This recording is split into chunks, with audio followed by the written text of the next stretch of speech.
Welcome to the taste and talks. The taste and ടോക്സിൻ്റെ എല്ലാ സുഹൃത്തുക്കൾക്കും റമദാൻ കരീം. എല്ലാവരും റംസാനെ വരവേൽക്കാനായിട്ട് കാത്തിരിക്കുന്ന സമയമാണ്.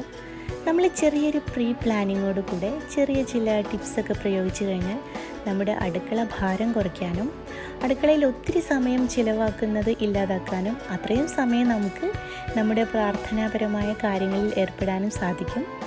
അപ്പോൾ അത്തരത്തിലുള്ള ചെറിയ ചില ടിപ്സുകളാണ് ഇന്ന് ഞാൻ നിങ്ങളെ പരിചയപ്പെടുത്തുന്നത്. അപ്പോൾ നമുക്ക് അതെന്തൊക്കെയാണെന്ന് നോക്കാം.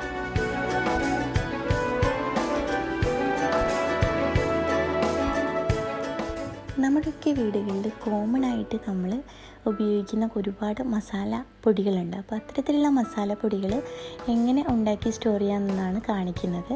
ഇത് ഗരം മസാലയ്ക്ക് ആവശ്യമായ സാധനങ്ങൾ ചെറിയ തീയിലൊന്ന് ചൂടാക്കിയതിന് ശേഷം ഇങ്ങനെ നന്നായിട്ട് പൊടിച്ചെടുത്ത് ഒരു കുപ്പിയിലാക്കിയിട്ട് നമുക്കെടുത്ത് വയ്ക്കാം.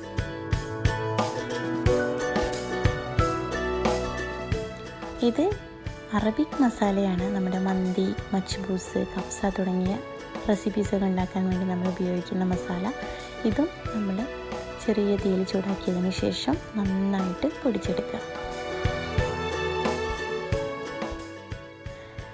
പിന്നെ കുരുമുളക്, ഏലക്ക, ഇത് രണ്ടും സെപ്പറേറ്റ് ആക്കിയിട്ട് ചൂടാക്കി നല്ല പൗഡർ രൂപത്തിൽ പൊടിച്ചെടുത്ത് നമുക്ക് ഗരം മസാലയൊക്കെ സൂക്ഷിക്കുന്ന പോലെ തന്നെ കുപ്പികളിലാക്കിയിട്ട് എടുത്തു വയ്ക്കാവുന്നതാണ്.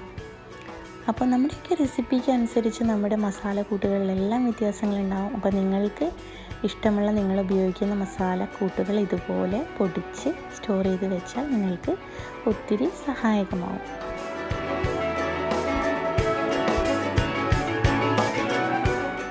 അടുത്തതായിട്ട് നമ്മൾ ഇഞ്ചി വെളുത്തുള്ളി പേസ്റ്റാണ് ഉണ്ടാക്കുന്നത്. വൃത്തിയായി കഴുകിയതിന് ശേഷം ചെറിയ കഷ്ണങ്ങളാക്കിയിട്ട് ഒട്ടും വെള്ളം ചേർക്കാതെ നമ്മൾ നല്ല പേസ്റ്റ് രൂപത്തിൽ അരച്ചെടുക്കുക. അതിനുശേഷം കുറച്ച് സൺഫ്ലവർ ഓയിലോ അല്ലെങ്കിൽ വെളിച്ചെണ്ണയോ ചേർത്ത് നന്നായിട്ട് മിക്സ് ചെയ്ത് ഒരു എയർ ടൈറ്റ് കണ്ടെയ്നറിലാക്കിയിട്ട് നമ്മൾ ഫ്രിഡ്ജിൽ സൂക്ഷിച്ച് വയ്ക്കുക. ഇതുപോലെ തന്നെ പച്ചമുളക് വെള്ളം ചേർക്കാതെ നന്നായി അരച്ചെടുത്ത് അതിലേക്ക് കുറച്ച് ഓയിലും കുറച്ച് ലെമൺ ജ്യൂസും കൂടെ ആഡ് ചെയ്ത് നന്നായിട്ട് മിക്സ് ചെയ്ത് നല്ലൊരു കുപ്പിയിലാക്കിയിട്ട് ഫ്രിഡ്ജിൽ സൂക്ഷിച്ച് വയ്ക്കുക. ഇങ്ങനെ ചെയ്തു കഴിഞ്ഞാൽ ഒത്തിരി ദിവസം നമുക്ക് കേടുകൂടാതെ തന്നെ ഇത് ഉപയോഗിക്കാനായിട്ട് സാധിക്കുന്നതാണ്.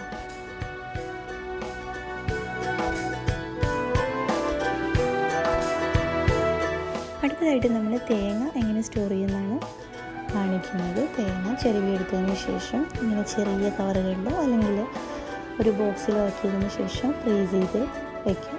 ആവശ്യാനുസരണം നമുക്ക് എടുത്ത് ഉപയോഗിക്കാവുന്നതാണ്. കൂടാതെ തേങ്ങ കുറച്ച് കറിവേപ്പിലയും കുറച്ച് മഞ്ഞൾപ്പൊടിയും ഇട്ടതിന് ശേഷം നന്നായിട്ട് വറുത്തെടുക്കുക.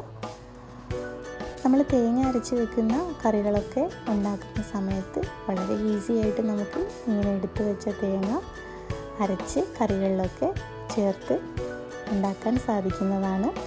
അപ്പോൾ ഇതുപോലൊരു നല്ല ബോക്സ് എടുത്ത് അതിൽ നമ്മൾ സ്റ്റോർ ചെയ്ത് ഫ്രിഡ്ജിൽ സൂക്ഷിച്ച് വയ്ക്കുക.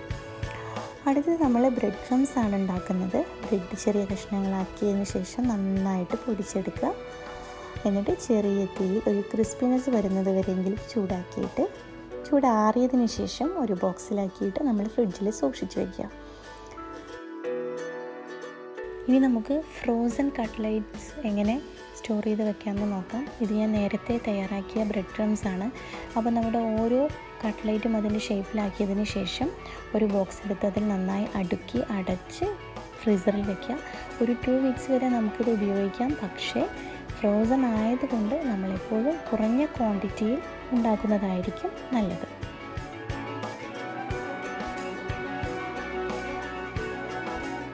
അടുത്തതായിട്ട് എനിക്ക് വളരെ ഉപകാരപ്രദമായിട്ട് തോന്നിയ ഒരു ടിപ്പാണ് നിങ്ങളുമായിട്ട് പങ്കുവയ്ക്കുന്നത്.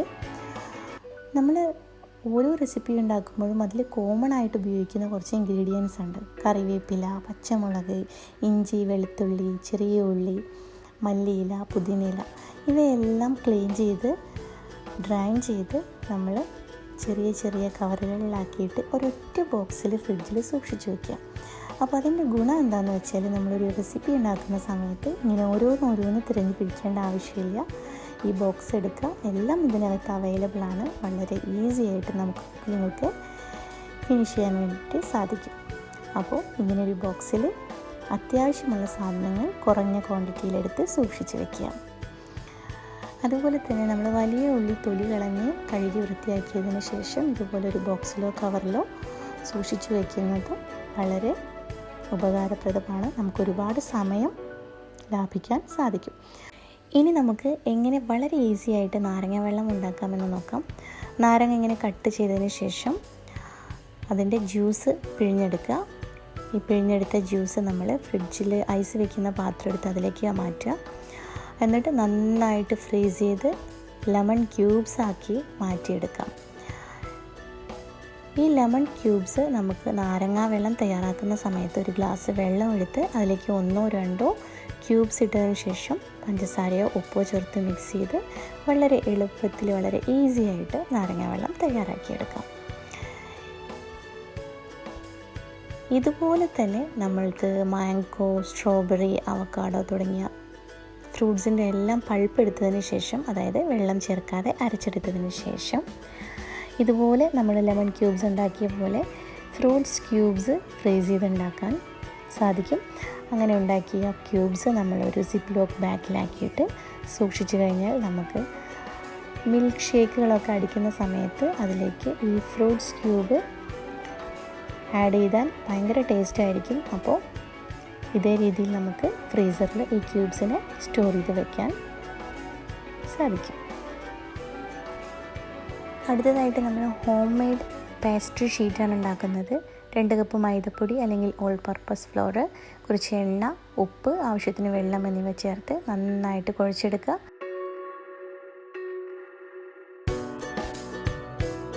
അത് 30 മിനിറ്റ് റെസ്റ്റ് ചെയ്യാൻ വയ്ക്കുക. അതിനുശേഷം വീണ്ടും ഒന്ന് കുഴയ്ക്കുക. എന്നിട്ട് ചെറിയ ഉരുളകളാക്കിയിട്ട് മാറ്റാം.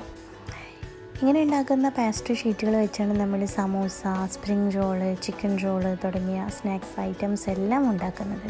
അപ്പോൾ നമ്മൾ പുറത്തുനിന്ന് വാങ്ങുന്നതിനേക്കാൾ നല്ലത് നമുക്ക് ഹോം മെയ്ഡായിട്ട് ഉണ്ടാക്കാൻ പറ്റുമെങ്കിൽ അതായിരിക്കും കൂടുതൽ നല്ലതെന്ന് തോന്നുന്നു. അപ്പോൾ ഓരോ ഉരുളകളും ഇങ്ങനെ ഒരു പത്തിരി പോലെ ഒരു മീഡിയം സൈസിൽ പരത്തിയെടുക്കുക. എന്നിട്ട് ഒരു പത്തിരി എടുക്കുക. അതിൻ്റെ മുകളിലേക്ക് കുറച്ച് എണ്ണ സ്പ്രെഡ് ചെയ്ത് കൊടുക്കുക. അതിൻ്റെ മുകളിൽ കുറച്ച് മൈദപ്പൊടി വിതറി കൊടുക്കുക. അതിനുശേഷം വീണ്ടും ഒരു പത്തിരി എടുത്ത് അതിൻ്റെ മുകളിൽ ഒട്ടിച്ച് വയ്ക്കുക. വീണ്ടും നമ്മൾ ചെയ്ത പ്രോസസ്സ് തന്നെ കണ്ടിന്യൂ ചെയ്യുക. എണ്ണ സ്പ്രെഡ് ചെയ്ത് കൊടുക്കുക, മൈദപ്പൊടി ഇട്ട് കൊടുക്കുക. അങ്ങനെ നമ്മൾ 6-7 പത്തിരികൾ വീതം ഒട്ടിച്ച് അവസാനം ഒരു റോളർ വെച്ച് നമ്മൾ നന്നായിട്ട് പരത്തി കൊടുക്കുക.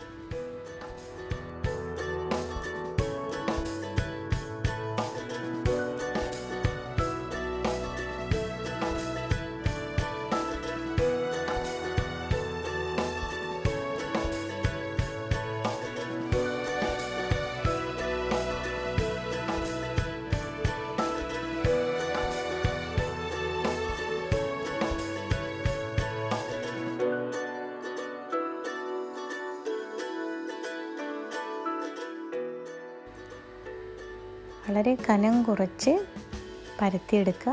അതിനുശേഷം ഒരു ചട്ടി ചൂടാക്കി അതിലേക്കിട്ട് 2 വശം ജസ്റ്റ് കളറ് മാറുന്നത് വരെ മാത്രം ചൂടാക്കുക.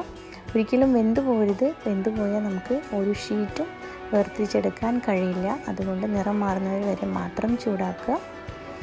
എന്നിട്ട് ഓരോ ഷീറ്റുകളായിട്ട് വേർതിരിച്ചെടുക്കുക. വളരെ സോഫ്റ്റ് ആയിട്ടുള്ള ഷീറ്റുകൾ നമുക്ക് കിട്ടുന്നതാണ്. അപ്പോൾ ഈ ഷീറ്റ് വെച്ചാണ് നമ്മൾ നമ്മുടെ സ്നാക്സ് ഐറ്റംസൊക്കെ തയ്യാറാക്കുന്നത്. ഹോം മെയ്ഡ് ആയതുകൊണ്ട് തന്നെ വളരെ ടേസ്റ്റിയാണ്, വളരെ എളുപ്പവുമാണ്. അപ്പോൾ നിങ്ങളെല്ലാവരും തീർച്ചയായിട്ടും ഇത് ചെയ്തു നോക്കണം.